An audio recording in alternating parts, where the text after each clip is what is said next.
So I'm at my local soccer store last month, right? And this sales guy, probably mid-20s, super enthusiastic, walks up to me and goes, "Hey, you testing soccer gear again?" I'm like, "Yeah, always looking for the next breakthrough cleat for young players."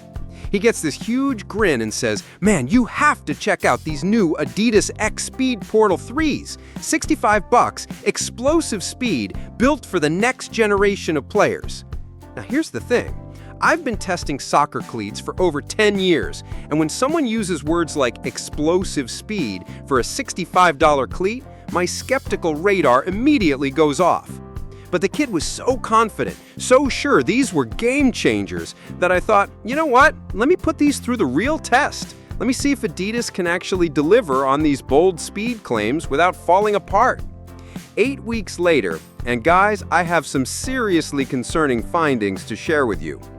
So first thing I did was get my hands on multiple pairs, because here's what I've learned over the years. You can't judge a soccer cleat on one pair, especially for youth players. I needed to see patterns, consistency, real-world performance across different kids, different playing styles, different field conditions. The specs on paper actually look promising. We're talking 7.2 ounces for a youth size 4. That's genuinely lightweight. Coated textile upper with 50% recycled content, which sounds environmentally conscious. Extra 4-foot studs for that grip young players need during acceleration. And that price point of $65 to $75 puts it right in that sweet spot where parents think, okay, this isn't crazy expensive, but it's not bargain bin either. I started testing with 5 different young players, ages ranging from 10 to 14, different foot types, different playing intensities. And honestly, the first few sessions had me thinking maybe that sales guy was onto something. The moment these kids put on the speed portals, you could see the difference. "Coach, these make me feel faster." That's a direct quote from 12-year-old Marcus during our first test session. And you know what? They weren't wrong. The lightweight design translates to this immediate responsiveness that confidence-building soccer cleats should deliver. The ball field was genuinely impressive too. That coated textile upper provides this nice soft touch during dribbling and first touches. I watched these kids during practice drills, and consistently, they mentioned better control compared to their regular cleats. But then, week 3 happened. I'm watching practice on a Tuesday evening. Everything's going normal. When I notice one of the players, let's call her Sarah, she's looking down at her foot with this confused expression. I walk over, and guys, there's this tear along the side of her cleat. Not from a rough tackle, not from playing on concrete, just separation. The upper was literally coming apart from the sole. My first thought was, okay, manufacturing defect, one bad pair. But then I started paying closer attention to the other test pairs, and what I discovered over the next few weeks absolutely floored me.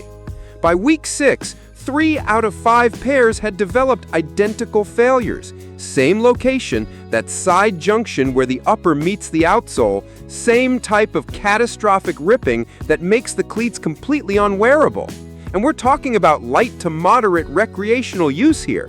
These kids weren't doing anything extreme, just normal youth soccer on grass fields. I've tested literally hundreds of soccer cleats over the years, and I have never seen such widespread failure in the same exact location across multiple pairs. This isn't random wear and tear. This is a fundamental design or manufacturing problem that Adidas needs to address immediately. Now, let me be fair about what these cleats do well, because when they're intact, they actually perform quite nicely. The firm ground outsole with those extra 4-foot studs provides excellent traction on natural grass. I tested them across different field conditions, well-maintained youth league fields, slightly softer practice pitches, and the grip was consistently solid. That external heel lock system they've got, it's actually pretty clever. It's this rigid TPU piece that genuinely stabilizes the heel during quick cuts and direction changes. I watched several players test these during aggressive lateral movements, and there was no sliding or unwanted movement. The problem is, none of that matters if the cleat falls apart after 4 games. And that's exactly what we're looking at here. During my 8-week testing period, with 25-plus sessions across multiple players, the average lifespan before failure was 4 to 6 games. 4 to 6 games for a $65 soccer cleat. I started doing the math in my head, and it's honestly ridiculous. $65 divided by an average of 5 games equals $13 per game. Compare that to budget cleats that can last an entire season, and you're looking at terrible, terrible value. The worst part? The kids loved how these cleats felt initially. The lightweight design, the responsive feel, that confidence boost you get from gear that feels fast.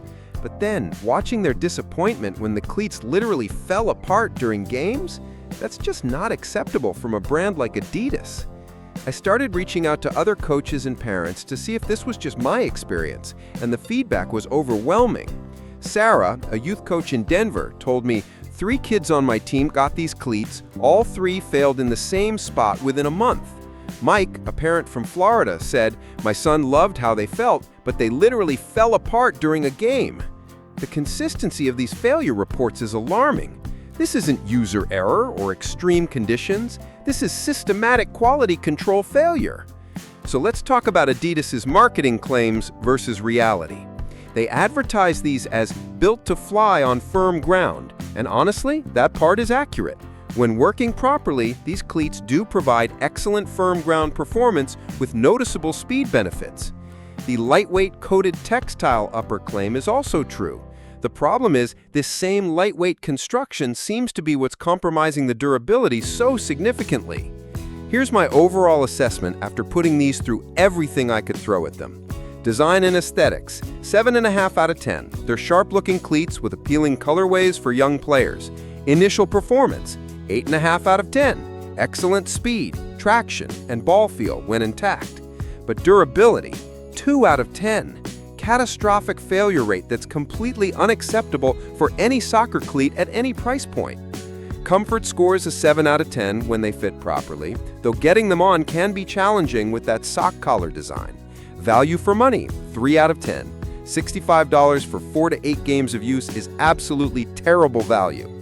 My overall score for the Adidas X Speedportal.3, 4.8 out of 10. And honestly, that's being generous because of the initial performance.